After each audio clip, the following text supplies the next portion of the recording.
Salut, c'est Charles Dran avec l'équipe dans 5 minutes. On s'intéresse aux sciences, à l'histoire et à l'actualité. Aujourd'hui, on parle d'arbres. Alors qu'on enregistre des hausses de température de 1,5 degré depuis 12 mois partout sur la planète, on sait tous qu'on doit faire notre part pour l'environnement. Mais le fait-on vraiment?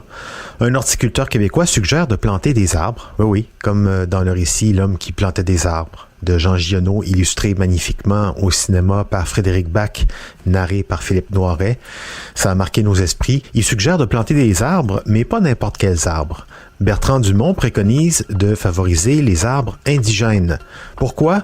Qu'est-ce qu'on entend par arbre indigène? Voici Véronique Morin.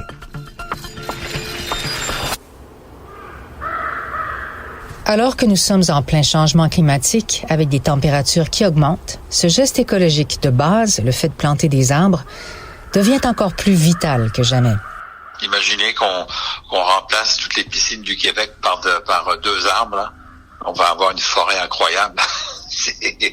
L'horticulteur Bertrand Dumont assure que chaque petit geste compte et que c'est en multipliant chacun de nos gestes par des millions d'habitants que l'on arrive à un impact positif. Planter des arbres, il reste que l'arbre, c'est la plante qui est le plus efficace, dans le sens où c'est elle qui a la plus grande surface foliaire. Entre 1 mètre carré de pelouse puis un arbre, là, il y a pas, comme disaient les Français, il y a pas photo, là, il y a une différence colossale. Mais il en rajoute une couche. Si l'on veut contribuer à aider l'environnement, ce sont des arbres et arbustes indigènes du Québec qu'il faut planter et non des espèces exotiques. Pourquoi?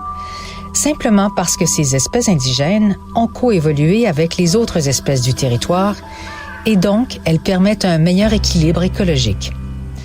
Dans un nouveau livre qui vient de paraître, Bertrand Dumont dresse le portrait de 130 plantes indigènes qui sont non seulement méconnues, mais qui sont très jolies et utiles.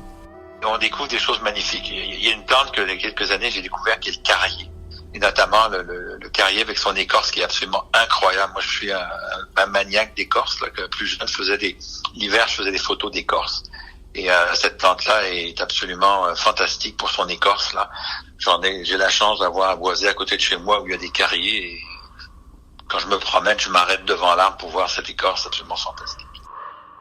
Mais ce n'est pas tout. En plus de contribuer à maintenir des écosystèmes plus équilibrés et sains, les arbres et arbustes indigènes peuvent nous aider dans notre quête vers la souveraineté alimentaire parce qu'une grande partie de ces espèces sont comestibles. Donc, tant qu'à planter un arbre, je pense par exemple aux amélanchiers. Si vous plantez des amélanchiers, en plus là, vous avez des petits fruits. Alors, si vous les consommez pas, les oiseaux vont se faire un plaisir. Vous allez attirer des oiseaux dans votre jardin. Si vous les consommez, ça fait d'excellentes confitures. Croyez-moi, j'en fais pas mal et c'est très bon. Fait que... On n'aurait jamais l'idée de faire des salades de feuilles de bouleau blanc ou de faire sécher ces chatons, c'est le nom des fruits du bouleau. Mais en fait, ils sont nutritifs et certainement pas nuisibles pour notre santé, comme on pourrait le croire, à nous voir s'en débarrasser dans des sacs de poubelle. On va chercher des fruits à l'autre bout du monde, là, mais on oublie de regarder ce qu'on a dans notre propre cour qui pourrait être tout à fait original et tout à fait intéressant. Et ce ne sont que quelques exemples parmi des centaines d'autres qui se retrouvent dans le nouveau livre de Bertrand Dumont, Arbres et arbustes indigènes du Québec, qui se consulte comme un outil de référence pour tous les amoureux de nature et de forêt. Ouais, et si on connaît si peu nos plantes indigènes, c'est peut-être aussi un peu la faute à l'industrie du paysagement qui pousse souvent les plantes exotiques. Alors, la prochaine fois que vous irez vous procurer des plantes, des arbres, des arbustes, faites une petite recherche et posez des questions pour vous procurer autant que possible des plantes de chez nous.